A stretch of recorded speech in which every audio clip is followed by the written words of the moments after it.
مسلم کی روایت ہے، حضرت عثمان رضی اللہ عنہ کہتے ہیں رسول اللہ صلی اللہ علیہ وسلم نے فرمایا جو شخص اس حال میں مرے کہ اسے لا الہ الا اللہ کا علم یقین ہو تو وہ جنت میں، جو لا الہ الا اللہ پہ گزری اور اس پہ موت آئی وہ جنت میں۔ بخاری کی روایت ہے، ابو ہریرہ رضی اللہ عنہ فرماتے اور کہتے ہیں نبی اکرم صلی اللہ علیہ وسلم فرمایا کہ قیامت کے روز میری سفارش سے فیضیاب ہونے والے لوگ وہ ہیں جنہوں نے سچے دل سے اور جی اور جان سے لا الہ الا اللہ کا قرار کیا ہوں گا۔ روز قیامت شفاعت کبریٰ جو ہوں گی وہ لوگ وہی مستحق ہوں گے نبی اکرم صلی اللہ علیہ وسلم کی سفارش کے جنہوں نے سچے اور پکے دل سے اس پر عمل کرتے ہوئے زندگی گزاری ہو لا الہ۔ آگے بڑھتے ہیں، اسی طرح جو ہے لا الہ الا اللہ کو کثرت سے وظیفہ اللہ تعالیٰ کی قرب کا ذریعہ، کثرت سے پڑھنا، کوانٹیٹی میں پڑھنا ضروری نہیں ہے 50,000 70,000 1 لاکھ 2 لاکھ 1.25 لاکھ نہیں، کثرت سے پڑھنا، کتنے بار بھی جب چاہے پڑھنا، اس کو معمول بنا لینا، اس کی بڑی فضیلت، اللہ سے انسان قریب ہوتا ہے۔ ابو ہریرہ رضی اللہ عنہ اس کی راوی جامع ترمذی کی حدیث ہے، نبی اکرم صلی اللہ علیہ وسلم نے فرمایا جب بندہ سچے دل سے لا الہ الا اللہ کہتا ہے تو اس کے لیے آسمان کے دروازے کھول دیے جاتے ہیں یہاں تک کہ وہ عرش تک پہنچ جاتا ہے، بشرطے کہ کبیرہ گناہوں سے بچتا رہا ہو، کبیرہ گناہ سے بچتا رہا ہو۔ بہت اس کی ایک مرتبہ موسیٰ علیہ السلام نے کہا اللہ مجھے ایسا کلمہ دے جس کو میں پڑھ کر تیری حمد و ثنا کروں، اللہ نے کہا لا الہ الا اللہ۔ موسیٰ علیہ السلام نے کہا اللہ یہ تو سب پڑھتے ہیں، مجھے کچھ اسپیشل چاہیے تھا۔ اللہ نے کہا موسیٰ کیا تم اسے معمولی سمجھتے ہو؟ اگر پلڑے میں میزان میں ساری کائنات ایک طرف رکھ دی جائے اور صرف لا الہ ایک طرف رکھ دیا جائے تو لا الہ الا اللہ کا پلڑا بھاری ہو بہت۔ حدیث میں آتا ہے کہ ایک شخص جس کے 99 دفتر جو گناہوں سے بھرے ہوں گے، 99 دفتر، ہر دفتر کا سائز، ہر رجسٹر کا سائز، ہر نام عمل کا سائز اس کے زمین سے لے کے آسمان تک کھولا جائے گا رولے کے 99 ایسے رجسٹرز فل ہوں گے گناہوں سے اور سب کا حساب و کتاب ہوگا۔ اللہ تعالیٰ کہیں گا اس کا بھی حساب و کتاب کیا جائے، وہ شخص کہیں گا اللہ میرا کیا حساب کرتا ہے، کیوں مذاق اڑاتا ہے، 99 دفتر گناہوں سے فل ہے، کیا ہوگا؟ اللہ کہیں گا آج انصاف کا دن ہے، ذرہ برابر بھی نا انصافی نہیں ہو۔ فرشتوں سے حکم ہوا جاؤ اس کا جو نیکی دے دو اسے ایک چھوٹا سا پیپر، حدیث میں آتا ہے مطلب 99 رجسٹر تو فل ہے گناہوں سے، چھوٹا پیپر بطاقہ، حدیث بطاقہ بولتے ہیں، بطاقہ بولتا ہے آئی کارڈ یا وزٹنگ کارڈ کو، جنرلی آپ گلف میں جائیں گے بولتے ہیں بطاقہ آئی ڈی، ٹھیک، اسے ایک چھوٹا سا پیپر پہ لکھ کے دے دیا گیا 33 نیکی بطاقہ، سارے لوگ دفتر کے دفتر نیکیوں کے بھرے لے جا رہے ہیں، اس کے 99 دفتر فل ہے، رجسٹرز فل ہے گناہوں سے، ایک ایک کی مستہ زمین و آسمان کے برابر اتنے بڑے بڑے کھلیں گے، لیکن ایک بطاقہ ملیں گے۔ جب اللہ کے پاس جائیں گے اللہ کہیں گا اس کا حساب کتاب لاؤ، کہیں گے اللہ کیوں زندہ کرتا کیا، اللہ کہیں گا آج تو انصاف کا دن ہے، جو کچھ ہوگا، اور وہ ایک بطاقہ اتنا ہے میرے، جب وہ چٹھی کو کھولا جائے گا اس بطاقے کو، اس کے اس اعمال کو، تو اس پہ لکھا ہوں گا لا الہ الا اللہ، اس کو سچے دل سے مانا ہوں گا، اس ایک کلمے کو جنت میں۔ یہ کلمہ صرف کلمہ نہیں ہے، یہ کلمہ اپنے ساتھ تقاضے لاتا ہے۔ اگر یہ کلمہ چابی ہے جس سے جنت کھولی جا سکتی تو ہر چابی کے دانت ہو، کنڈیشنز اس کلمے، خالی لا الہ الا اللہ بولے جنت میں بیٹھا ہوا دیکھ رہے آپ، جیسے ہر چابی کو دانت ہوتے ہیں نا، اس کے کنڈیشن ہے لا الہ، ورنہ پڑھ تو سب رہے ہیں، اس کے معنی کو سمجھ اس پہ عمل کرنا یہ سچی لا الہ الا اللہ سب سے افضل ذکر ہے۔ ابن حبان کی روایت ہے، نبی اکرم صلی اللہ علیہ وسلم نے فرمایا بہترین ذکر افضل الذکر لا الہ الا اللہ، اور بہترین شکر افضل الشکر الحمدللہ۔ ایک روایت میں فرمایا بہترین ذکر افضل الذکر لا الہ الا اللہ، اور بہترین دعا افضل الدعا الحمدللہ۔ الحمدللہ افضل دعا، افضل شکر ہے، افضل الشکر، افضل الدعا الحمدللہ، اور افضل الذکر لا الہ الا اللہ۔ لا الہ الا اللہ سے بڑا کوئی نہیں ہے میرے بھائیوں، اس کو معمول بنا لے، اٹھتے بیٹھتے سوتے جاگتے اس کو ہم پڑھتے رہے۔ ایک مرتبہ لا الہ الا اللہ کہنے سے جنت میں ایک درخت لگا دیا جائے، ایک مرتبہ۔ جامع ترمذی کی روایت ہے، عبداللہ ابن مسعود رضی اللہ عنہ فرماتے ہیں نبی اکرم صلی اللہ علیہ وسلم فرمایا معراج کی رات ابراہیم علیہ السلام سے میری ملاقات ہوئی تو انہوں نے کہا اے محمد صلی اللہ علیہ وسلم میری طرف سے اپنی امت کو سلام پہنچانا اور انہیں بتانا جنت کی زمین بڑی زرخیز ہے اور اس کا پانی بڑا ثمر آور ہے، بہت فروٹفل ہے، اس کی جگہ خالی ہے اور اس میں درخت لگانا ہے، اس کی جگہ خالی ہے۔ تمہاری امت سے کہو اس میں اگر درخت لگانا ہے تو کیا کہو؟ الحمدللہ۔ کیا کہو؟ وہ کہتے ہیں سبحان اللہ، الحمدللہ، لا الہ الا اللہ اکبر۔ یہ اگر کلمات کہیں گے تو اس کی زمین پر جو ہے درخت لگ جاتے ہیں، تو ہم سبحان اللہ والحمدللہ ولا الہ الا اللہ واللہ اکبر، یہ کلمہ پڑھنے سے درخت لگ جاتا ہے، تو لا الہ الا اللہ اس میں شامل ہے، سے درخت لگ۔ اسی طرح موت کے وقت لا الہ الا اللہ کہنے والا جنت۔ ابو داؤد کی روایت ہے، معاذ بن جبل رضی اللہ عنہ فرماتے اور کہتے ہیں اللہ کے رسول صلی اللہ علیہ وسلم فرمایا اور کہا مرتے وقت جس کی زبان پر آخری الفاظ لا الہ الا وہ جنت۔ ایک روایت میں فرمایا لقنوا موتاکم لا الہ الا اللہ، اپنے مرنے والوں کو وصیت کرو، تلقین کرو لا الہ الا اللہ، چونکہ جو اس سے مر گیا وہ جنت ہے۔ بڑا اہم کلمہ ہے، ظاہر سی بات ہے انہی کی زبانوں پر آتا ہے جو اپنی زندگیاں فإن خیر الحدیث کتاب اللہ وخیر الہدی ہدی محمد صلی اللہ علیہ وسلم وشر الامور محدثاتها وكل محدثة بدعة وكل بدعة ضلالة وكل ضلالة في النار۔ اعوذ باللہ من الشیطان الرجیم، الحمد للہ الذی ہدانا لہذا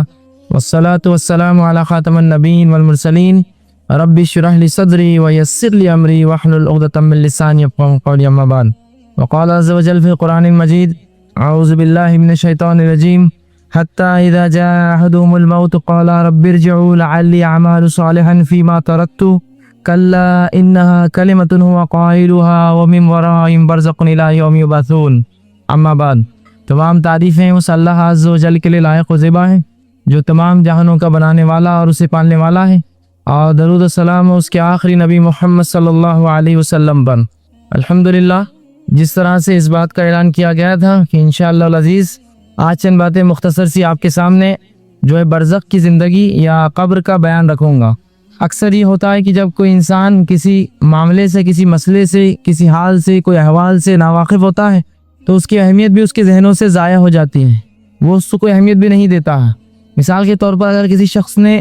کوئی بیش قیمتی چیز آپ کے علاقے میں لائی، لیکن وہ بیش قیمتی چیز آپ کے علاقے میں نہ پائی جاتی ہو، ہمارے نزدیک اس چیز کی کوئی اہمیت نہیں ہوتی ہے، اس لیے کہ وہ ہمارے علاقے میں پائی نہیں جاتی ہے، تو لہٰذا اس کی اہمیت ہمارے پاس نہیں ہوتی۔ لیکن جب کوئی شخص کسی دوسرے علاقے سے آتا ہے اور آ کر یہ خبر دیتا ہے کہ بھائی فلاں چیز تو جو بہت زیادہ بیش قیمتی ہے، تو پھر وہاں ہمارے پاس اس کی جو اہمیت واضح ہوتی ہے، اور اس کے بعد سے پھر ہم جو اس کی اہمیت سمجھنے لگتے ہیں اور پھر اس کی ہم تعریف کرتے ہیں، ہاں یہ چیز جو ہے بیش قیمتی ہے، بہت اہم ہے۔ لیکن جب تک اس چیز کا ہمیں علم نہیں ہوتا تو لا علمی میں ہم جو اس چیز کو اہمیت نہیں دیتے اور اس سے غفلت بھی برتتے اور جو غافل بھی ہوتے ہیں۔ تو بہرحال یہ اسی قسم میں یہ ایک عنوان بھی تھا کہ ایک انسان کی زندگی کون کون سی ہے۔ عموماً یہ ہم سمجھتے ہیں کہ انسان دنیا میں جیا اور جینے کے بعد مر گیا، بس یہی اس کی زندگی ہے اور اس کے پاس کچھ نہ ہوگا، بلکہ جس چیز پر ہمارا عقیدہ، ہمارا ایمان ہے وہ یہ ہے کہ ایک انسان اس دنیا میں آیا ہے، ایک زندگی ہے، اس زندگی کے بعد اسے ایک موت ہے، اور اس موت کے بعد پھر ایک زندگی ہے، جس کو اللہ سبحانہ و قرآن میں کہا دو موت دو زندگی، کہ تم پہلے مردہ تھے، کنتم امواتا فاحیاکم، تمہیں ہم نے زندہ کیا، ثم یمیتکم، اور جو اس کے بعد پھر تمہیں ماریں گے، ثم یحییکم، اور تمہیں پھر زندہ کریں گے، اور تمہیں لوٹ کر ہمارے ہی اور آنا ہے، ہماری ہی طرف آنا ہے۔ تو اس آیت سے جو بات پتہ چلی وہ کیا ہے کہ ہمارے زندگی کے چند مرحلے، ایک موت کا مرحلہ جو پیدائش سے پہلے تھا، مطلب ہم کچھ بھی نہیں تھے، ایک مرحلہ جو ہم جی رہے یہ پھر زندگی کا مرحلہ، اور اس کے بعد ایک اور مرحلہ جو پھر ایک موت ہوں گی، اور اس کے بعد پھر ایک اور مرحلہ، پھر وہ زندگی کا مرحلہ۔ دنیا اقوام عالم جو ہوتی ہے، دنیا کی قومیں صرف ان 2-3 مرحلوں کو مانتی ہے، وہ کہتے ہیں ہم کچھ بھی نہیں تھے، پیدا ہوئے اور مر جائیں گے اور ختم، اس کے بعد کچھ نہ ہوگا۔ لیکن ہمارا ایمان اس سے آگے جاتا ہے، ہم مردہ تھے، ہم اللہ نے زندگی دی، اس زندگی کے بعد پھر ایک موت دیں گا، اس موت کے بعد پھر ایک زندگی ہوں گی جس میں حساب و کتاب ہوگا اور جنت اور جہنم کے فیصلے ہوں گے۔ بہرحال اگر ہم زندگیوں کو تقسیم کریں تو 3 اسٹیجز میں ہم اس کو تقسیم کر سکتے ہیں۔ ایک وہ زندگی جو ہم دنیا میں گزار رہے ہیں، ایک وہ زندگی جو مرنے کے بعد ہم قیامت سے پہلے تک قبر میں گزاریں گے، جسے عالم برزخ کہتے ہیں یا برزخی زندگی کہتے ہیں، اور ایک وہ زندگی جو برزخ کے بعد آخرت والی زندگی ہوں گی۔ تو زندگیوں کے مرحلے 3 ہیں، اور یاد رکھیے اسلام کا معاملہ عجیب ہے۔ اسلام میں ہر موت کے بعد ایک زندگی شروع ہو جاتی ہے، ہر موت ایک زندگی کو جنم دیتی ہے،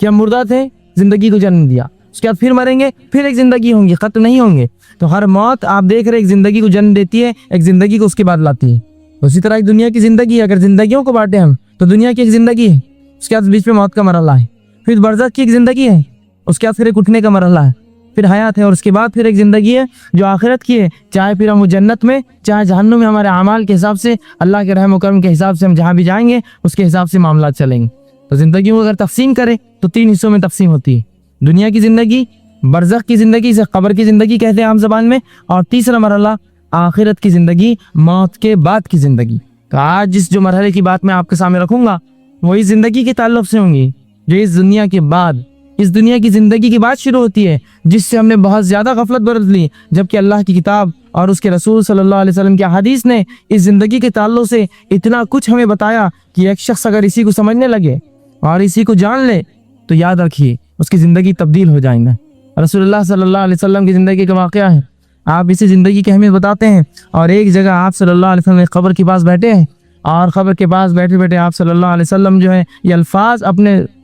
جو ہے زبان مبارک سے نکالتے ہیں، اور ابھی حدیث فرماتے رسول اللہ صلی اللہ علیہ وسلم قبر کے پاس بیٹھے تھے، قبر کھودی جا رہی تھی اور آپ صلی اللہ علیہ وسلم رو رہے تھے اور مٹی نیچے کی تر ہو گئی تھی آپ کے آنسوں سے۔ اس کے بعد اللہ کے رسول صلی اللہ علیہ وسلم نے صحابہ سے کہا، ابن ماجہ نے اس کو روایت کیا، آپ نے فرمایا یا اخوانی لمثل ھذا فاعدوا، کہ اے میرے بھائیوں اس جیسی جگہ یعنی قبر کے لیے تیاری کر لو۔ رسول اللہ صلی اللہ علیہ وسلم نے آغا کیا اس امت کو، اور اس مقام پر بیٹھ کر جب کہ ایک شخص کو دفنایا جا رہا تھا آپ صلی اللہ علیہ وسلم رو رہے تھے، اور اس کے بعد یہ کہا اے میرے بھائیوں اس جیسی زندگی سے، اس حالات سے ڈرو، اس قبر کے حالات سے خوف کھاؤ، اس لیے کہ اس کے بعد کی زندگی بہت زیادہ سخت ہے۔ حتیٰ کہ رسول اللہ صلی اللہ علیہ وسلم فرماتے ہیں قبر کے جو حالات ہے وہ دنیا سے لے کر دجال مطلب دنیا کے ختم ہونے تک اس سے بھی زیادہ شدید قبر کے فتنے ہوں گے۔ حتیٰ کہ آپ نے فرمایا تم دجال سے جتنا نہیں آزمائے جاؤ گے اس سے زیادہ فتنے میں تم قبر میں ملوث کیے جاؤں گے۔ اور اسی لیے آپ صلی اللہ علیہ وسلم اس حدیث میں ڈرایا اور کہا اے میرے بھائیوں اس جیسی چیز سے ڈرو، اس جیسی چیز کے لیے تیاری کر لو۔ اور اسی لیے آپ صلی اللہ علیہ وسلم حدیث میں فرمایا کہ عقل مند کون ہے، صحابہ سے پوچھا تو صحابہ نے کہا اللہ اس کے رسول بہتر جانتے عقل مند کون ہے، تو آپ صلی اللہ علیہ وسلم کا عقل مند وہ ہے جو موت سے پہلے اس کی تیاری کر لے۔ اس لیے کہ جب موت آ جاتی ہے تو عقلیں تو سب کی ٹھکانے آ جاتی ہے جب لیکن وہ عقل ٹھکانے آنا کوئی فائدہ نہیں دیتی، جس کے تعلق سے اللہ سبحانہ سورہ مومنون سورہ نمبر 23 اس کی آیت نمبر جو 99 اور 100 میں اللہ سبحانہ فرمایا، جو آیت میں نے آپ کے سامنے خود بھی تلاوت کی، حتی اذا جاء احدهم الموت قال رب ارجعوا لعلی اعمل صالحا فیما ترکت۔ کتنی زبردست بات اللہ نے ہمیں اس دنیا میں قرآن کے ذریعے بتا دی، اگر اس ایک بات کو ہم نے سمجھ لیا تو ہماری زندگی بدلنے کے لیے کافی ہے۔ اور یہ بات کب کی ہے؟ جب انسان کی روح نکالی جاتی ہے تب کی بات کہی جا رہی ہے۔ بڑی اہمیت رکھتی ہے بات اپنے آپ، موت کا مرحلہ ہے، ابھی پوری جان نہیں نکلی اس کی اور فرشتے آ گئے اور اس نے سب کچھ دیکھ لیا، اس کے بعد یہ الفاظ ادا کرتا ہے۔ اور دیکھتے وقت اللہ کے رسول اللہ سبحانہ تعالیٰ قرآن میں موت کے تعلق سے فرماتا ہے وجاء سکرۃ الموت بالحق، کہ موت کی سختیاں حق کو لے کر آ پہنچی، موت کی سختیاں حق کو لے کر آ پہنچی۔ مطلب ایک انسان موت کی حالت میں بہت سخت حالت ہے اور حق واضح ہے، فرشتے دیکھ چکا۔ اب جب فرشتوں کو دیکھ لیتا ہے اور موت اس کے قریب ہے، اب بچنے کا کوئی امید نہ رہی، تو تب جو ہے بندہ ایک ریکویسٹ، ایک التجا اپنے رب سے کرتا ہے۔ اس التجا کو اللہ سبحانہ تعالیٰ نے قرآن میں بیان کر دی تاکہ مومنین کم از کم وہ التجا نہ کرے، وہ نہ کرے، اس لیے کہ وہ قبول نہیں ہوتی وہ التجا۔ سمجھا؟ جب سزا جج دے دیتا ہے، سزا سنا دی جاتی ہے، اس کے بعد کوئی ریکویسٹ قبول نہیں کی جاتی، پھر پھانسی پہ چڑھا دیا جاتا ہے یا باعزت بری کر دیا جاتا ہے۔ تو یہی وہی مرحلہ ہے کہ موت کی اللہ سبحانہ فرماتا ہے کہ موت کی سختیاں جو حقیقتوں کو لے کر آ پہنچی ہے۔ اب انسان چلا اٹھتا ہے اور کیا کہتا ہے حتی اذا جاء احدهم الموت، اللہ فرماتا ہے جب ایک آدمی کے پاس اس کی موت قریب آ جاتی ہے، قال رب ارجعوا، وہ اللہ سے ریکویسٹ کرتا ہے، فرشتوں سے کہتا ہے اے فرشتوں مہلت کی اللہ سے درخواست کر، رب ارجعوا، تھوڑی دیر مجھے چھوڑ دو، رجوع کرنے دو، پلٹنے دو مجھے۔ کس لیے؟ لعلی اعمل صالحا فیما ترکت، تاکہ وہ نیک عمل کر کے آؤ جو زندگی میں چھوڑتا رہا۔ یہ ریکویسٹ ہر انسان کرتا ہے، معلوم ہوتی ہر انسان جو گناہگار، کافر، مشرک، بدعتی اور اسی طرح منافق رہا دنیا میں، یہ سب کرتے ہیں، مومن نہیں کرتا یہ بات، لیکن یہ سارے لوگ جو ہے اللہ کے فرشتوں کو وہ کہتے ہیں، التجا کرتے ہیں اور کہتے ہیں رب ارجعوا، قال رب ارجعوا، کہ تھوڑی سی مہلت دی جائے۔ کیوں؟ لعلی اعمل صالحا،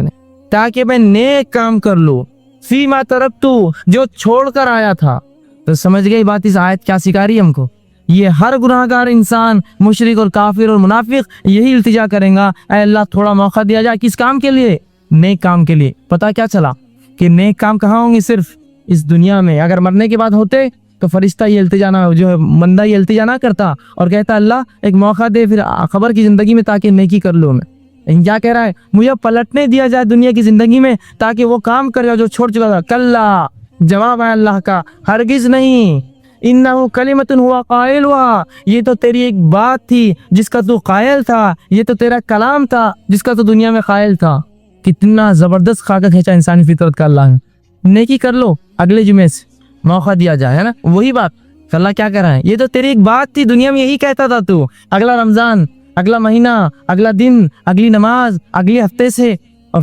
فلاں تو اللہ کہیں گے یہ تو ایک بات ہے، نیکی کے تعلق سے جب بھی دنیا میں تجھے کہا گیا تو یہی کہتا تھا ایک موقع دیا جائے اور ایک موقع، اگلی بار سے نہیں، اگلی بار اور موقع دیا جائے۔ تو اللہ کلا انہ کلمۃ هو قائلها، ہرگز نہیں ہوگا، یہ تو تیری ایک بات ہے جو تو ہمیشہ بولتا ہے، اس سے قائل ہو چکا تو۔ وَمِن وَرَائِهِمْ بَرْزَخٌ إِلَىٰ يَوْمِ يُبْعَثُونَ، اور اللہ نے کہا ان کے اور دنیا کے بیچ میں ایک آڑ ہے، ایک برزخ ہے، دوبارہ پھر اٹھائے جانے تک۔ مطلب اب کوئی واپس نہیں آ سکتا، موت کی جھانکنی میں پھنس گیا، اب اس کی موت ہے صرف، اس کے بعد کوئی ریٹرن نہیں، کوئی نیکی نہیں، کوئی برا نہیں، نام اعمال بند ہو گئے اس کے، اب قیامت کے روز وہ کھولے جائیں گے۔ بس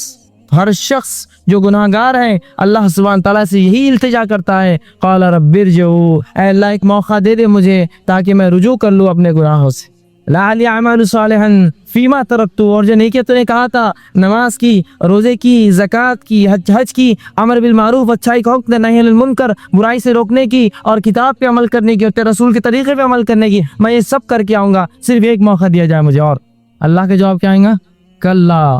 ہرگز نہیں ہو سکتا، یہ تو ایک تیری بات تھی جس کا تو دنیا میں قائل تھا، وَمِن وَرَائِهِمْ بَرْزَخٌ إِلَىٰ يَوْمِ يُبْعَثُونَ، اور ان کے اور اس دنیا کے بیچ میں ایک آڑ ہے دوبارہ پھر سے اٹھائے جانے تک۔ تو ایسا نہ ہو کہ موت ہم تک آ جائے اور ہم میں سے مرد اور ہماری خواتین یہی گزارش کرتے رہے، ایک موقع دیا جائے حرام کام چھوڑ دوں گا، ایک موقع دیا جائے اب نمازی بن جاؤں گا، ایک موقع دیا جائے اب روزے پورے ہوں گے، ایک موقع دیا جائے اب قرآن پہ عمل کروں گا، ایک موقع دیا جائے اب میں قرآن کے مطابق زندگی، ایک موقع دیا جائے رسول کے طریقے پہ چلوں گا۔ یہ موقع نہیں ملنے والا ہے، یہ موقع نہیں ملنے والا ہے، گزارش سب کریں گے، موقع نہیں دیا جائے گا، یہ بات اٹل ہے۔ جب اللہ نے کہہ دیا کلا تو اللہ اپنے طریقے کو نہیں بدلتا، اور اللہ اپنے کلام سے نہیں پھرتا، اور اللہ اپنے وعدوں سے نہیں پلٹتا،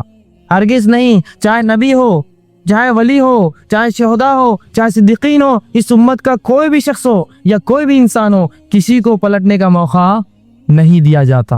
اور ایک آڑ ان کے بیچ ڈال دی جاتی ہے دوبارہ پھر اٹھائے جانے تک۔ اور اللہ سبحانہ تعالیٰ نے ایک شخص کی موت کا، جو گناہ گار ہے، جو کافر ہے، جو منافق ہے، اس کا خاکہ کھینچا ہے قرآن کے اندر، جگہ جگہ کھینچا ہے۔ صرف ایک آیت آپ کے سامنے میں رکھتا ہوں جس میں اللہ سبحانہ تعالیٰ نے سورہ قیامہ سورہ نمبر 75 اس کی آیت نمبر 26 سے لے کر 29 میں تذکرہ کیا، اور اللہ سبحانہ تعالیٰ فرماتا ہے اس آیت کے اندر کلا اذا بلغت التراقی وقیل مراق وظن انہ الفراق وتفت الساق بالساق۔ اب اللہ سبحانہ تعالیٰ فرماتا ہے کہ اب دنیا سے جدائی کا وقت آ گیا۔ ایک انسان جب مرتا ہے تو اللہ فرماتا ہے کہ اس کی اب دنیا سے جدائی کا وقت آ گیا ہے۔ اس وقت پنڈلی سے پنڈلی جو انسان ساتھ ملا کر جو اپنے رگڑتا ہے، مطلب جب موت کا وقت آ گیا تو اس کی بہت زیادہ جو ہے سختیاں ہیں کہ ایک انسان اس کی جو تکلیف میں تڑپتا ہے۔ اسی طرح اللہ سبحانہ تعالیٰ قرآن کے اندر ان لوگوں کا بھی تذکرہ کرتا ہے جو لوگ موت کے وقت ان کو موت آ جاتی ہے لیکن وہ نیک اعمال اس سے پہلے نہیں کرتے۔ اس کے تعلق سے اللہ فرماتا ہے اپنے نبی صلی اللہ علیہ وسلم کو کہ اللہ فرماتا ہے قرآن کے اندر جو سورہ انعام سورہ نمبر 6 اور آیت نمبر 93 اللہ فرماتا ہے وَلَوْ تَرَى إِذِ الظَّالِمُونَ فِي غَمَرَاتِ الْمَوْتِ وَالْمَلَائِكَةُ بَاسِطُو أَيْدِيهِمْ اخرجوا أنفسكم اليوم تجزون عذاب الحون بما كنتم تقولون على الله غير الحق وكنتم عن آياته تستكبرون۔ اب اللہ سبحانہ فرماتا ہے کاش کہ نبی صلی اللہ علیہ وسلم تم ظالموں کو دیکھتے، کاش کہ نبی صلی اللہ علیہ وسلم وہ لوگ جو دین پر نہیں چلتے یا اس کا انکار کرتے یا کافر تھے یا منافق تھے یا گناہ گار تھے، تم ان کو ان کی موت کے وقت دیکھتے کہ دیکھ سکو جب موت کی جھانکنی میں مبتلا کیے جاتے ہیں اور فرشتے ہاتھ بڑا بڑا کر کہتے ہیں اب چلو اب نکلنے کا وقت آیا ہے، لاؤ اپنی جان ہمیں واپس دو، تو جب وہ کہتا ہے تمہیں جان آج تمہیں ان باتوں کی پیدائش میں ان باتوں کی کرنے میں تمہیں جو ہے عذاب دیا جائے گا جو اللہ اور اس کے دین کے بارے میں تم کہا کرتے تھے اور اللہ کی آیتوں سے تم تکبر کیا کرتے تھے، تو رسول اللہ کا کاش کہ نبی تم ان کو دیکھ پاتے کہ جب ایسے لوگوں کی روحیں فرشتے کھینچ کر نکالتے، کاش کہ تم دیکھ پاتے کہ کیا ان کی کیفیت ہوتی اور کس وجہ سے اللہ کے بارے میں نئی نئی باتیں کرتے تھے، اس کی دین کے بارے میں نئی نئی باتیں کرتے تھے، اس کے دین اور شریعت میں نئے نئے کام ایجاد کرتے تھے، اللہ کے بارے میں جو علم نہیں تھا ویسی باتیں بیان کرتے تھے شریعت کے معاملے میں، جب انہیں کھینچ کر نکالا جائے گا اور ان کی روحیں جانیں اندر گھسیں گی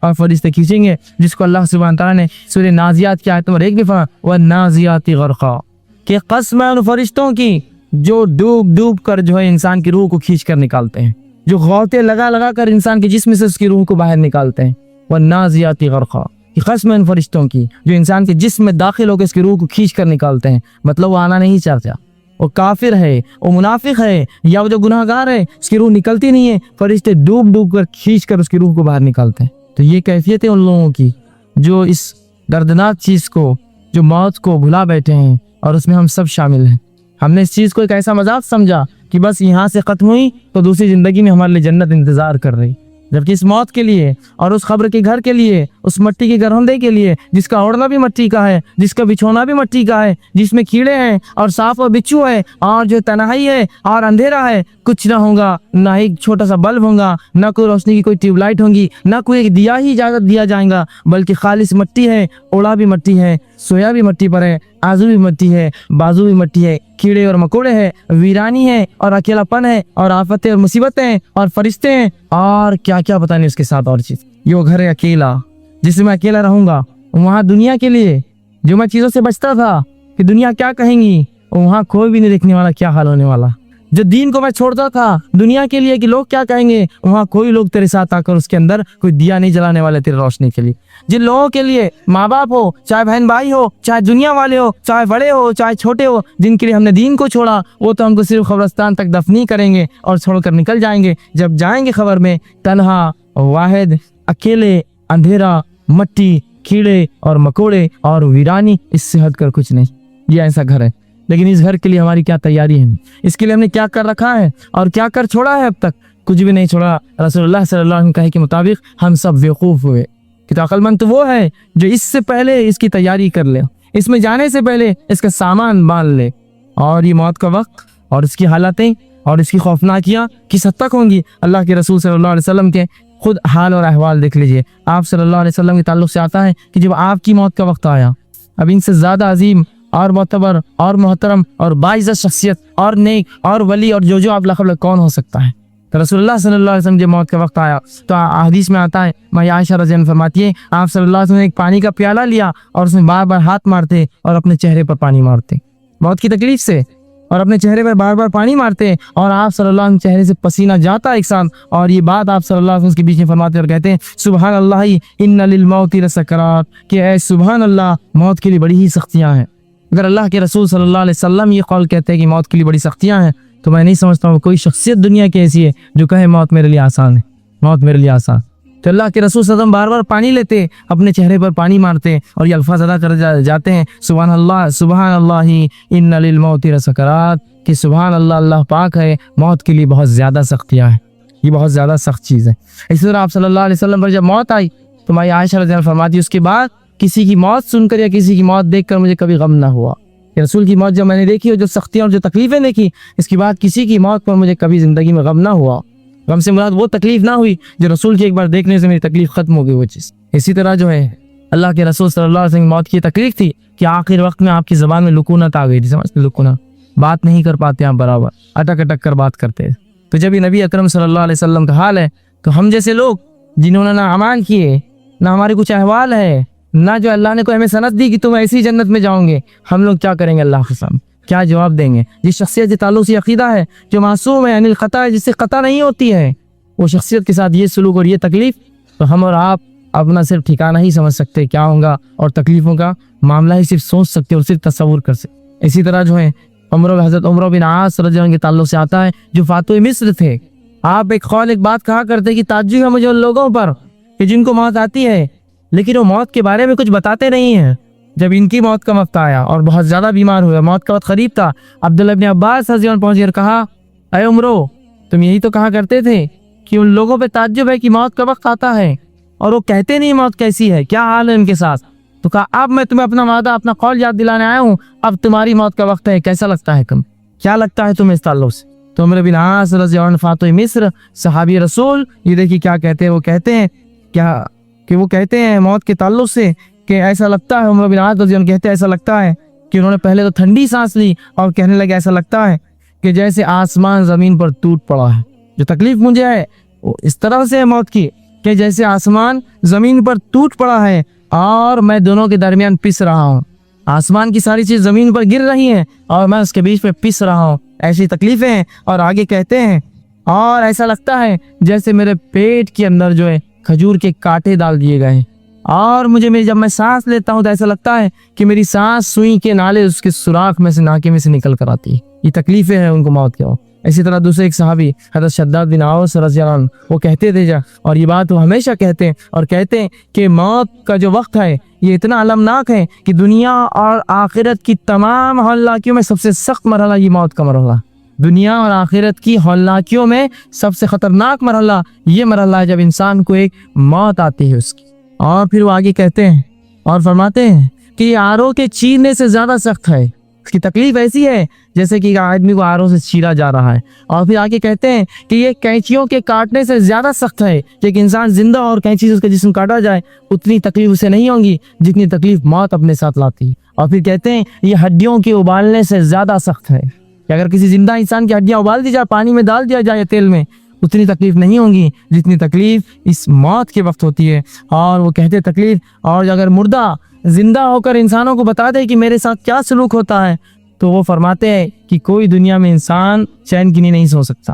دنیا کو انسان چین کی نیند نہیں سو سکتا اگر اس کو تکلیف جو موت کے وقت ہوتی ہے اگر کوئی اسے بتا دے تو یہ ہے وہ موت اور یہ ہے اس کے حالات۔ اب مردے کے ساتھ کیا ہوتا ہے موت کے بعد بہرحال یہ ہم نہیں جان سکتے، اس لیے کہ کوئی شخص اٹھ کر یہ کہہ نہیں سکتا کہ اس ساتھ کیا ہوا، صحیح کیا ہوا کوئی بھی نہیں بتا سکتا۔ بہرحال جو قرآن نے اور جو رسول اللہ صلی اللہ علیہ وسلم کی احادیث نے ہمیں بتایا ہے، چند باتیں کچھ بیورا آپ کے سامنے رکھنے کی کوشش کرتا ہوں۔ یقیناً یہ صحیح بتانا تو یہ میرے لیے اور کسی کے لیے بھی ناممکن ہے، لیکن جو اللہ کی کتاب اس کے رسول نے جو چند باتیں بتائی وہ باتیں میں آپ کے سامنے آج رکھنے کی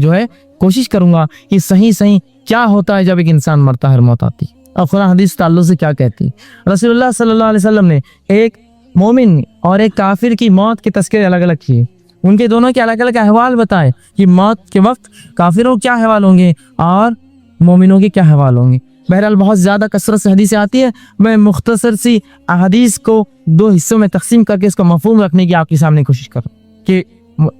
نیکوکاروں کے ساتھ کیا ہوتا ہے اور بدکاروں کے ساتھ موت سے لے کر بعد میں برزخی زندگی میں کیا ہوتا ہے۔ آئیے پہلے دیکھیے نیکوکاروں کے ساتھ کیا ہوتا ہے۔ اللہ کے رسول صلی اللہ علیہ وسلم حدیث کا مفہوم رکھ رہا ہوں، الگ الگ حدیث کا مجموعہ ہے، بعد میں جو حوالے دیکھنا چاہے مجھ سے دیکھ سکتا۔ تو اللہ کے رسول صلی اللہ علیہ وسلم فرماتے ہیں کہ جب ایک انسان جو نیک ہوتا ہے اور اس کی موت کے لیے فرشتے اس کے پاس آتے ہیں تو سب سے پہلے آتے ہی فرشتے اس کو سلام کرتے ہیں۔ جب نیک لوگوں کے پاس فرشتے آتے ہیں تو خوبصورت شکلوں میں آتے ہیں اور سلام کرتے ہیں اور اسے خوشخبریاں سناتے ہیں کہ اس کے لیے کیا اس کے رب نے رکھا ہے۔ جیسے ہی وہ آدمی جب فرشتوں کو دیکھتا ہے اور اسے اچھے کلام کرتے اچھی بات کرتے ہیں اور رسول اللہ فرماتے ہیں اے خوشبودار اس کے لیے لباس جس کی خوشبو مجھ سے بھی بہت زیادہ ہوتی ہے، وہ کفن اس کے لیے وہ لے کر آتے ہیں اور اس کو سلام کرتے ہیں اور اسے اچھے ناموں سے، دنیا میں جن ناموں سے پکارا جاتا وہ ناموں سے اسے پکارتے ہیں اور اسے جو خوشخبریاں دیتے ہیں۔ جیسے ہی یہ بات رسول اللہ صلی اللہ علیہ وسلم فرماتے ہیں مردہ سنتا ہے، وہ کہتا ہے مجھے فوراً لے کے چلو جسم سے، وہ اپنے حالات سمجھ جاتا ہے کہ میرے لیے تو بہت کچھ رکھا ہے،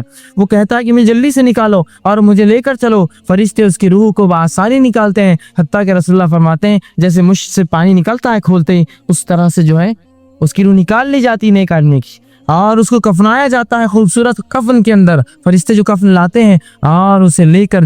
آسمانوں کی طرف جایا جاتا ہے، اور پہلے آسمان پر رسول اللہ جب اس کی روح پہنچتی ہے اس سے پہلے فرشتے اس کی خوشبو سونگھ لیتے ہیں اور آپس میں کہتے ہیں کوئی نیک شخصیت آ رہی ہے، آج کوئی نیک انسان آ رہا ہے آج اوپر۔ اور رسول اللہ فرماتے جب آتے ہیں تو فرشتے اس کو سلام کرتے کہتے ہیں اے پاک روح آؤ، خوش آمدید ہے، استقبال ہے تمہارے، اللہ کی رحمت ہے تمہارے لیے، آؤ۔ اور اسے لیا جاتا ہے اور فرشتے اس کے ساتھ پہلے آسمان سے دوسرے آسمان تک چھوڑنے کے لیے آتے ہیں اور اسے مبارک باتیں دیتے ہیں اور اسے اچھے ناموں سے پکارے جاتے ہیں جن ناموں سے دنیا میں پکارا جاتا ہے، اچھے ناموں سے، اچھے القاب، فلاں بن فلاں، فلاں بن فلاں، اچھے نام۔ اور اس کے بعد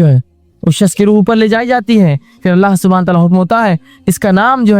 علیین میں لکھ دو، نیکوکاروں کے رجسٹر میں، نیکوکاروں کی لسٹ میں اس کا نام ڈال دو، یا نیک لوگوں کے حصے میں اس کا بھی حصہ دے دو۔ علیین میں اس کا نام لکھ دیا جاتا ہے، اللہ حکم دیتا ہے اسے واپس بھیج دو، اس لیے کہ میں نے اسے اسی سے پیدا کیا تھا اور میں واپس اس کو اسی سے اٹھاؤں گا، مطلب مٹی سے، اور اس پاک روح کو لا کر واپس قبر میں ڈال دیا جاتا ہے، اس کی روح کو واپس چھوڑ دیا جاتا ہے۔ اور آپ صلی اللہ علیہ وسلم فرماتے جب اس کی روح چھوڑ دی جاتی ہے قبر کے اندر تو پھر وہ مرحلہ آتا ہے جو سب سے خوفناک اور ہولناک مرحلہ ہے کہ منکر و نکیر دو فرشتے جو آ کر بات چیت کرتے ہیں انسان سے، وہ دو فرشتے داخل ہوتے ہیں اور اللہ کے رسول صلی اللہ علیہ وسلم فرماتے ہیں بہت زیادہ سخت انداز سے وہ داخل ہوتے ہیں اور بہت گدار ان کی جو آواز ہوتی ہے، اور وہ ان کے احوال رسول اللہ احوال ایسے بتاتے ہیں کہ بہت زیادہ سیاہ ان کا چہرہ ہوگا اور بڑی بڑی جو ہے لال آنکھیں اور ان کے دانت جو کہ بیلوں کے سینگوں سے بڑے ہوں گے، وہ رسول اللہ فرماتے ہیں زمین کو چیرتے ہوئے کھاتے ہوئے خبر پھاڑ کر بیچ میں آئیں گے۔ تو ایک تو ایسی مخلوق جس کو ہمیں کبھی نہ دیکھا ہو، نہ کبھی سمجھا ہو، کبھی جانا ہو،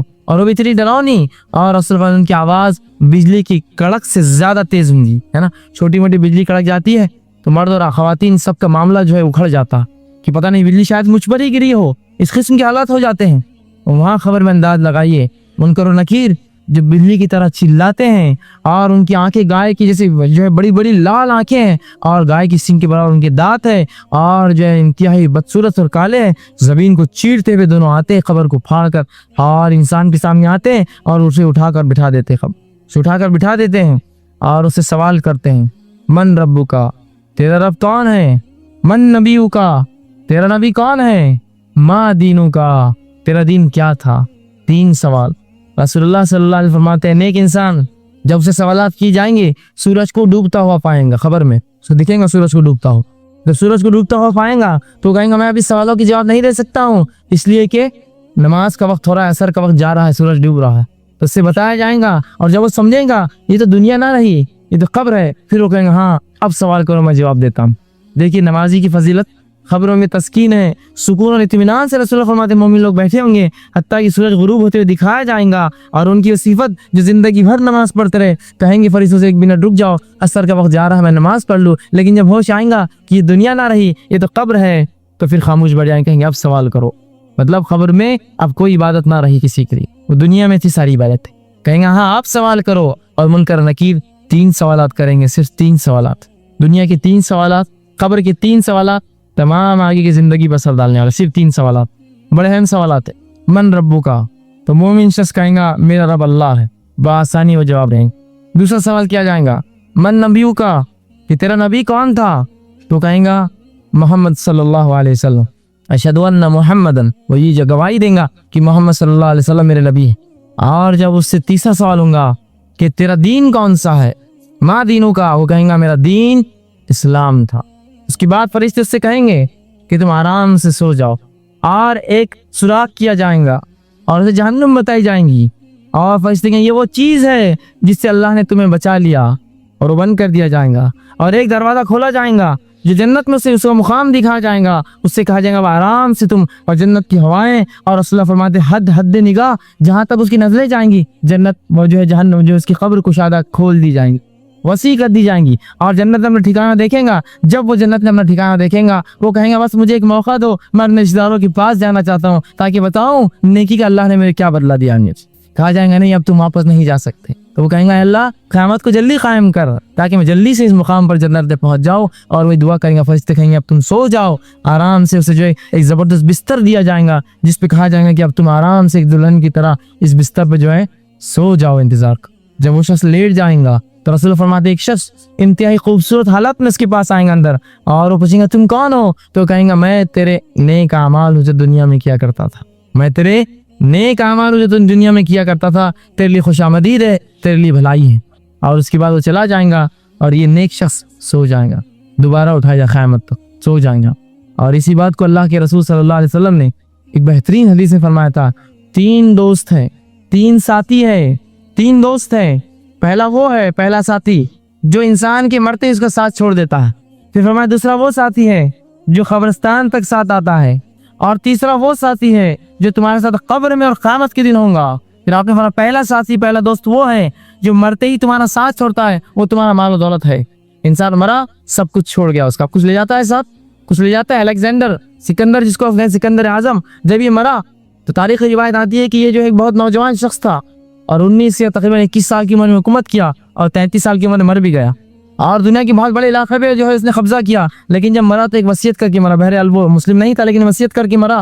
کہ جب مجھے میرا جنازہ لے جائے جائیں گا تو میرے ہاتھ دونوں باہر رکھنا، تاکہ لوگوں کو پتہ چل جائے کہ سکندر جس کے لیے جو پوری اپنی زندگی غارت کیا، آج ساتھ کیا لے جا رہا ہے اپنے اٹھا کر، دونوں ہاتھ خالی ہے اس کی۔ تو صرف فرماتے مال خلاص، آدمی مرا مال وہیں رہا، حتیٰ کہ اگر ہاتھ میں ایک چھوٹی سی 80 یا 20 یا 30 روپے کی چاندی کی انگوٹھی ہوں گی، کھینچ کر نکالی جائیں گی، اس کی انگلی بھی ٹوٹ گئی تو کوئی پرواہ نہیں، وہ مال نہیں جائیں گا اس کے ساتھ۔ لیکن ادنا سا مال ہے، کوئی بولتا ہے چاندی کی انگوٹھی جانے دو، چھوڑ دو، اس کو کیا کرنا، وہ بھی نکالی جاتی، ایک تن کا اور ذرہ مال کا نہیں جاتا ہے، حتیٰ کہ خبر میں گرا کے ہوتا ہے، کچھ مال گر جائے وہ بھی اٹھا کے نکالا، رکی ایک منٹ، اٹھا لیا جاتا ہے۔ مال کا ایک تن کا ساتھ 1 روپیہ 1 پیسہ نہیں جاتا ہے، جس کے لیے ہم سب کچھ کر گزرتے ہیں، وہ تو سب سے پہلے ساتھ چھوڑ دیتا ہے۔ ایک عجیب ساتھی ہے جس کو ہم سب سے زیادہ جگری، سب سے زیادہ اچھا، سب سے زیادہ بہتر، سب سے زیادہ کامگر سمجھتے ہیں، وہ تو مرتے ہی ساتھ چھوڑتا ہے۔ اور ابھی جنازہ تو بعد میں اٹھیں گا، پہلے حساب و کتاب ہو، یہ زمین کس کی ہوں گی، یہ گھر کون رہیں گا، وہ پلاٹ کس کا ہوگا،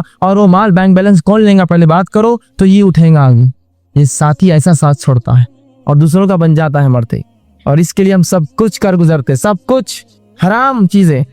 چیزوں ملوث ہوتے، کیوں؟ اسی مال کے لیے جو سب سے پہلے چھوڑیں گا، اور بنگلے اور گاڑیاں اور دولت اور شہرت اور مال، اس کے لیے رشوت کھاتا ہے، حرام اور حلال میں تمیز نہیں کرتا ہے، اور سود خوری اور سب گناہ کرتا ہے۔ کس کے لیے؟ اس ساتھی کے لیے جو سب سے پہلے ساتھ چھوڑنے والا ہے، سب سے پہلے۔ پھر آپ سے فرماتے دوسرا ساتھی کون ہے؟ رشتہ دار جو قبر تک آتے ہیں، قبرستان تک آتے ہیں۔ کیا آج تک کسی رشتہ دار کو آپ نے مرتے خبر میں ساتھ سوتے ہوئے دیکھا کسی کہ میں بھی ساتھ جاؤں گا اس کے؟ نہیں، وہ چھوڑ دیتے، خبر تک لاتے ہیں، بولتے جلدی یہی وہ رشتہ دار ہے جن کے لیے آپ سب کچھ کرتے ہیں، اسلام سے پھر جاتے ہیں، اس کی تعلیمات سے پھرتے ہیں، قرآن پر عمل نہیں کرتے، یہی رشتہ دار ہے، کوئی آپ کے ساتھ خبر میں نہیں آئے گا، پہلے ہی چلے جائیں گے، اور اس کے لیے ہم نے سب کچھ کیا۔ یہی ماں اور یہی باپ اور یہی خالہ، یہی پھپھو، یہی دادی کے لیے ہم نے شریعت کے احکامات توڑے، اللہ اس کے رسول کو ناراض کیا، لیکن ان کی رضامندی حاصل کی، ان کو راضی کیا۔ فلاں کام حرام ہے، نہیں، ہمارے بڑے نہیں بولتے ہیں، انہی کے لیے کیا نا رضا، یہ بھی چھوڑ دیں گے ساتھ، قبرستان تک آئیں گے۔ بلکہ یہ وہ لوگ ہوں گے کہیں گے سب سے پہلے اس کو اٹھا کر پھینکو ورنہ سڑنا شروع ہو جائیں گا، پھینکو اسے لے جا کر قبر میں ڈالو۔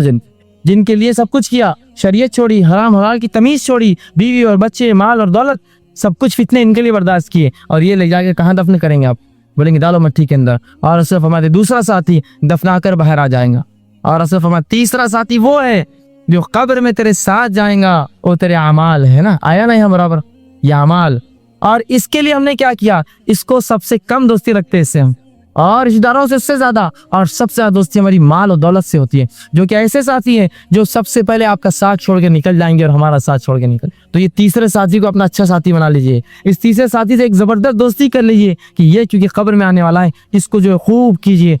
کیجئے نیک اعمال، تاکہ وہ آ کر آپ کو خوشخبریاں دے۔ ہماری یہ اس شخص کا حال، اس شخص کی موت کا حال جو کافر، منافق، فاسق، بدکار، گناہگار ہوتا ہے۔ جب اس کی موت کا وقت آتا ہے، رسول اللہ صلی اللہ علیہ وسلم فرماتے ہیں فرشتے بہت بھیانک شکلوں میں اس کے پاس آتے ہیں، اور ایک بہت ہی انتہائی درجے کا بدبودار ایک جو اس کے لیے ٹاٹ کا بنا ہوا جو ایک کفن لے کر آتے ہیں، اور آتے ہی اس کو کہتے ہیں جو ہے مغضوب روح، اللہ کا جس پر غضب ہوگا، باہر نکل۔ رسول اللہ فرماتے اس کی روح اندر گھستی ہے، وہ فرشتے سے کھینچ کر باہر نکالتے ہیں، حتیٰ کہ آپ صلی اللہ علیہ وسلم فرماتے ہیں ایسی سی کیفیت ہوتی ہے جب نکالا جاتا ہے جیسے کہ ایک بھیڑ ہے، اس کے گیلے اون پر ایک لوہے کی سلاخ کانٹے دار پلے لپٹی جائے اور کھینچ کر نکالی جائے، اس کے جسم سے اون کے اوپر لپٹی اور کھینچی جائے، اس طرح سے تکلیف محسوس کرتا ہے وہ، اور اس کی روح آنا نہیں چاہتی، اسے فرشتے کھینچ کر اور غوطے لگا کر اور تمام جو حالات بتائیں ویسا کر کے اس کی روح کو باہر نکالتے ہیں۔ روح کو باہر نکالا جاتا ہے، ایک سے ایک بدترین ناموں سے پکارا جاتا ہے، اس کے برے برے القاب، برے برے نام اس کے پکارے جاتے ہیں، کوئی سلام نہیں اس کے لیے، بد دعائیں اس کے لیے فرشتے کرتے ہیں، اسے کھینچتے ہیں، اس بدبودار ٹاٹ پہ لپیٹتے ہیں اور آسمان کی طرف لے کے جب پہلے آسمان پہ جاتے ہیں دوسرے فرشتوں کو پہلے ہی بدبو آ جاتی ہے، اسٹارٹ کہتے بہت ہی مغضوب کوئی گندی روح آ رہی ہے۔ جب وہ آتی ہے فرشتے پوچھتے یہ کون مغضوب روح اٹھا کر لائے ہو؟ کہتے فلاں بن فلاں، گندے گندے ناموں سے پکارتے، دنیا میں جو برے ناموں سے پکارا جاتا ہے یا جس سے چڑ تھی ان ناموں سے پکارا جاتا ہے۔ فرشتے کہتے اس کے لیے کوئی دروازے نہیں کھلیں گے، جنت کی آسمان کا کوئی دروازہ اس کے لیے نہیں کھولا جائے گا، اسے چھوڑ دو۔ رسول اللہ فرماتے اس کو آسمان سے ہی پھینک دیا جائے گا، نیچے لا کر نہیں چھوڑا جائے گا، اور وہ گر کر زمین پر آ کر پٹکی کھائیں گا زور سے آسمان سے، اور اپنی خبر میں چلا جائے گا۔ جب خبر میں جائیں گا منکر نکیر آئیں گے، زمین کو چیرتے اور اٹھا کر اسے بٹھا دیں، اور پھر وہی سوالات تین، من ربو کا، تیرا رب کون تھا؟ تو وہ کہیں گے ہاں لا ادری، ہائے افسوس میں نہیں جانتا میرا رب کون تھا، یہ کافر کہیں گا۔ اور اگر منافق ہوں گا تو کہیں گا لوگ کہتے تھے اللہ میرا رب ہے، تو منافق مسلمانوں میں ہوتا ہے لیکن ایمان نہیں رکھتا ہے، لیکن اس کو علم ہوتا ہے اللہ کا، اس کے وہ کہتا لوگ کہتے تھے اللہ جو ہے ہمارا رب ہے، اور کافر کہیں گے ہاں لا ادری میں نہیں جانتا، کہ اس کا جواب کیا ہونا چاہیے؟ دوسرا سوال من نبیوں کا، کہ تیرا نبی کون ہے؟ یہ ایک روایت میں آتا ہے کہ رسول اللہ صلی اللہ علیہ وسلم اس کے سامنے پیش کیا، آپ کی شخصیت پیش کی جائیں گی، اور پوچھیں گے من ھذا الرجل، یہ انسان کون ہے؟ تو وہ کہیں گا ہاں لا ادری، ہائے افسوس میں نہیں جانتا یہ شخصیت کون ہے۔ منافق کہیں گا لوگ کہتے تھے یہ محمد صلی اللہ علیہ وسلم ہے۔ تیسرا سوال ما دینو کا، تیرا دین کیا ہے؟ تو کافر کہیں گا ہاں ہاں لا ادری، میں نہیں جانتا میرا دین کیا تھا۔ منافق کہیں گا لوگ کہتے تھے میرا دین اسلام ہے۔ اس کے بعد اللہ کے رسول فرماتے ایک سوراخ کیا جائے گا قبر میں، اور اسے وہ ٹھکانہ، وہ جنت بتائی جائیں گی، اور کہا جائے گا یہ وہ چیز ہے جس سے تو محروم رہا، وہ بند کیے جائیں گا، اور جہنم کی کھڑکی کھولی جائیں گی جس میں اپنا ٹھکانہ اور اس کی آنکھ کی لپیٹیں محسوس کریں گا، اور آنکھ کا بستر ڈالا جائے گا، آنکھ کا لباس پہنا جائے گا، اور کہا جائے گا اب یہیں رہو۔ وہ کیا کہیں گے اللہ سے؟ کہیں گے اللہ قیامت تو کبھی قائم نہ کرنا۔ کہ تو جب خبر میں یہ حالات ہے تو قیامت میں کیا ہوگا؟ تو کہیں گے اللہ قیامت تو کبھی قائم مت کرنا مجھ پر۔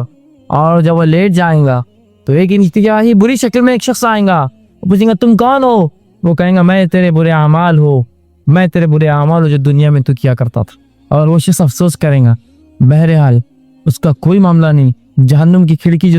اس کا جو ٹھکانہ ہوں گی کھول دی جائیں گی، وہ آنکھ کے بستر پر آنکھ کے لباس میں آنکھ کی تکلیف محسوس کریں گا، خبر اس کی چھوٹی کر دی جائیں گی، حتیٰ کہ آپ اس کی پھسلیوں میں پھسلیاں دھس جائیں گی، اور خبر اس کو دباتی رہیں گی، اور وہ قیامت تک یہی سلوک کریں گے۔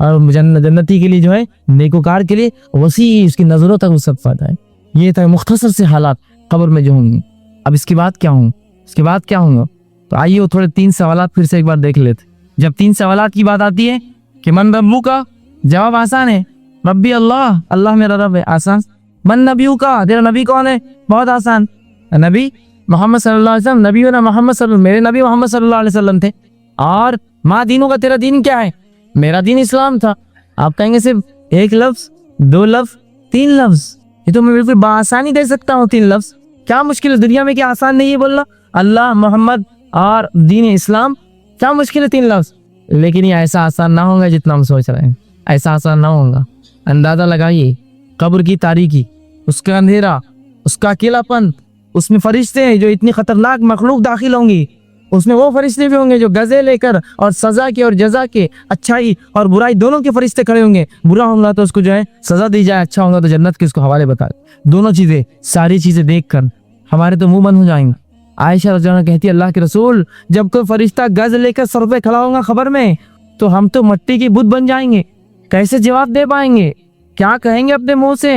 نکلیں گے نہیں الفاظ۔ تو کہا اس وقت تمہیں ثابت قدم کلمہ توحید لا الہ الا اللہ تمہیں ثابت قدم رکھیں گے خبر کے اندر، وہ تمہیں آسانی کریں گا جواب دینے میں۔ اور کئی صحابہ سے معاملات ہیں کہ انہوں نے کہا اللہ کے رسول ایک خطرناک مخلوق، قبر کی اکیلا پن، اور اس میں یہ سوالات، ہم کیا کریں؟ کیسے جواب دیں گے؟ تو اللہ کے رسول صلی اللہ علیہ وسلم فرماتے ہیں اللہ تمہاری مدد کریں گا، اور وہ کلمہ طیبہ ہوں گا جو تمہیں آسانی کریں گا۔ اندازہ لگائی قبر کے حالات، اور اس پر سوال من رب کا، تیرا رب کون ہے؟ اس کا جواب وہی دے پائیں گا، اسی شخص کی زبان اس پر کھلیں گی جو زندگی بھر واقعتاً اللہ کو رب مانتا رہا، وہی کہیں گا اللہ میرا رب ہے۔ ورنہ جو دنیا میں اللہ کو چھوڑ کر ان کو اور ان کو اور قطب اور ابدال اور پیر اور فقیر مرشد کو پکاریں گا، قبر میں بھی اس کے منہ سے اللہ نہیں نکلیں گا، وہ کہیں گا ہاں ہاں لا ادری، مجھے نہیں پتا کہ میرا رب کون ہے، یا کہیں گا لوگ کہتے تھے اللہ میرا رب ہے۔ دنیا میں اس کو مشکل کشائی کے لیے، حاجت روائی کے لیے، شفا کے لیے، اولاد کے لیے، بیماری کے لیے،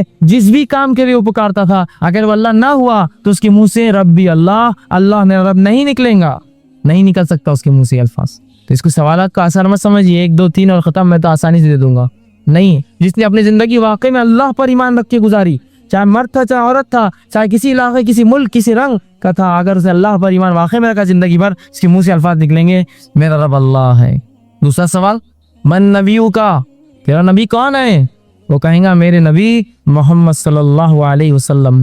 میرے نبی محمد صلی اللہ علیہ وسلم ہے۔ کیا آپ کو لگ رہا ہے اتنا آسان ہے بولنا محمد صلی اللہ علیہ وسلم میرے نبی ہے؟ یہ الفاظ صرف اس شخص کے منہ سے نکلیں گے جو واقع میں ساری تمام زندگی رسول اللہ صلی اللہ علیہ وسلم کے طریقے پر جیا ہو، کوئی اس کے اور اس کے، چھوٹے کے اور بڑے کے، ان کے اور ان کے طریقے پر جیا ہو، علاقے یا ماحول کے طریقے پر جیا ہو، اس کے منہ سے جواب نہیں نکلیں گا، یاد رکھیے۔ اور یہاں کوئی سوال نہیں ہے تیرا مسلک کون سا تھا، تو کس مذہب سے تھا، تو کس کو مانتا تھا، تیرے بڑے مفتی اور علماء کون تھے، کوئی سوال۔ من نبیو کا، تیرا نبی کون ہے، خلاص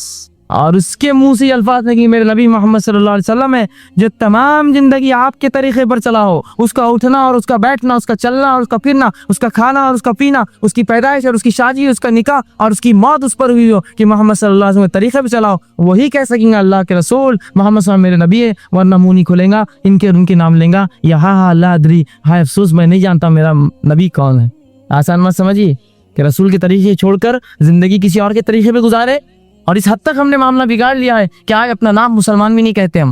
آپ کون ہے تو میں فلاں ہوں، وہ نام سے آپ کون ہے تو میں فلاں ہوں، مسلمان بھی نہیں کہتے ہیں، بلکہ اگر مسلمان ہے تو بولتے ہیں مسلمان میں کون ہے آپ، اور پوچھ لے کہ ہم تو مسلمان ہیں، مسلمان میں کون ہے آپ، اس سے ہٹ کر کوئی سوال ہونے والا ہے کہ میں کون ہوں، کس اس سے تعلق رکھتا، سوال تو تھی نہیں ہے کہ من نبیوں کا دوسرا سوال۔ تو یاد رکھیے جو رسول اللہ صلی اللہ علیہ وسلم کے طریقے پر تمام زندگی چلا، جس کی پیدائش، جس کی نکاح، جن کی موتیں اس طریقے پر ہوئی، جن کا سونا اور جن کا جاگنا، جن کا کھانا اور جن کا پینا، جن کا چلنا اور اٹھنا اور بیٹھنا محمد صلی اللہ علیہ وسلم کے طریقے پر رہا، وہی جواب دیں گا، ورنہ منہ بند اس کے منہ سے الفاظ نہیں۔ اور تیسرا سوال، ما دینوں کا، تیرا دین کیا ہے؟ مومن کہیں گا میرا دین اسلام ہے۔ اور دین کیا ہوتا ہے؟ دین زندگی جینے کے طریقے کو کہتے دین، دین زندگی جینے کا طریقہ ہے، جس طریقے پر ہم جیے وہ ہمارا دین ہوا۔ اب اگر ہم یہودیوں کے طریقے پر جیے اور نصرانی اور عیسائیوں کے اور ہندو اور بدھوں کے طریقے پر جیے، دنیا میں اسلام کیا تھا ہمیں علم ہی نہیں تھا، نہ اس کو شریعت مانا، نہ اس کی کتاب پڑھی اللہ کی، نہ اس نے کیا احکامات دیے، نہ اس کے حلال کو حلال جانا، نہ اس کے حرام کو حرام جانا، نہ اس کی بتائے ہوئی چیزوں پر عمل کیا، تو کیا دین کہہ سکیں گے ہم؟ دین دیکھیے، یاد رکھیے، دین وہ چیز ہے جس طریقے پر ہم دنیا میں زندگی بسر کرتے ہیں، اگر وہ اسلام نہ تھا تو منہ سے اسلام نہیں نکلیں گا، اگر اسلام تھا تو منہ سے نکلیں گا میرا دین اسلام ہے۔ سوالات دکھنے کو آسان ہیں لیکن اتنے جامع ہیں، اتنے زبردست ہیں کہ جو ان تینوں پر عمل کرتا رہا اسی کے منہ سے الفاظ نکلیں گے، ورنہ منہ بند اس کو۔ آئیے اس کے بعد کیا ہوگا؟ اللہ کے رسول صلی اللہ علیہ وسلم نے، احمد نے اس واقعے کو روایت کا مسند احمد میں، اور ابو داؤد میں جو ہے، اس کو ابو داؤد نے جو اپنی کتاب میں روایت کیا، جب تینوں سوال کے جواب ایک انسان دے دیں گا، تینوں سوال کے جواب مومن دے دیں گا، تو فرشتے مومن سے پوچھیں گے کیسے پتہ چلے یہ جواب تم کو؟ یاد رکھیے سوال نہیں ہے چوتھا، یہ سوال رہے گا کہ کیسے معلوم ہے تم کو یہ تینوں سوالوں کا جواب؟ فرشتے پوچھیں گے اس سے تمہیں کیسے پتا چلا کہ یہ اس لیے جو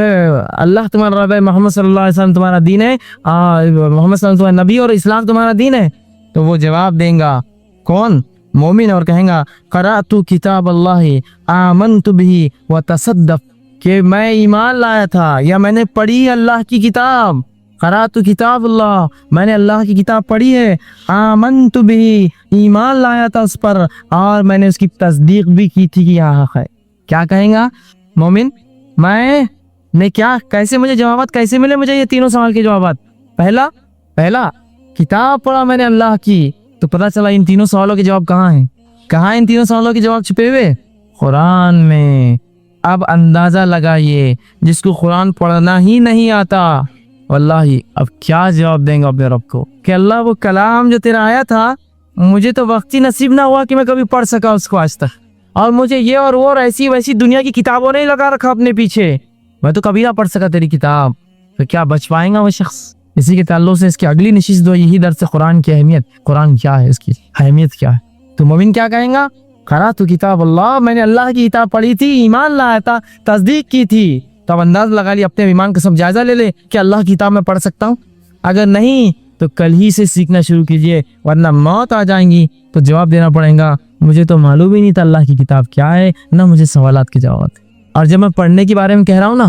تو یہ صرف دیکھ کر پڑھنا نہیں ہے اس میں کافی، یہ بھی ایک عبادت ہے، لیکن اس کو سمجھنا کہ وہ کیا تقاضے اس کے۔ اور آج اللہ کی کتاب سے لوگوں کو ایسا دور رکھا جاتا ہے، حتیٰ کہ یہ قول بھی ذلیل لوگ اپنے منہ سے کیسے نکالتے ہیں کہ قرآن پڑھنے سے گمراہ ہو جاؤں، بدترین قول، گمراہ کن قول ایک اپنے منہ سے۔ اللہ کی کتاب اپنے بندوں کے لیے، اور تم یہ کہتے ہو کہ یہ گمراہ کرتی ہے، تم علماء حق میں سے نہیں، علماء سے سو میں سے ہو، اس امت کے بگڑے ہوئے علماء، کہ اللہ کی کتاب کی تعلق سے عقیدہ یہ گمراہ کرتی ہے۔ اگر یہ کتاب گمراہ کرتی ہے تو مجھے بتائیے دنیا مجھے ہدایت کون دیں گا آپ؟ کہ اللہ کی کتاب تو گمراہ کر دے رہی ہے، مجھے کہاں جاؤں؟ کیا میرا سہارا باقی ہے؟ میرے رب نے تو گمراہ کن کتاب بھیج دی میرے پاس، اب ہدایت کی کتاب کون لائے میرے لیے؟ سب سے پہلا تینوں سوال کا جواب کہاں چھپائیں؟ قرآن اور اس پہ عمل پہ۔ 3 صحابی اللہ کے رسول صلی اللہ علیہ وسلم کے پاس، بخاری کی روایت، کہا رسول اللہ کی زندگی، اخلاق، حال احوال کیسے تھے؟ تو کیا قرآن نہیں پڑھا کبھی؟ وہی ہے رسول کی زندگی، جاؤ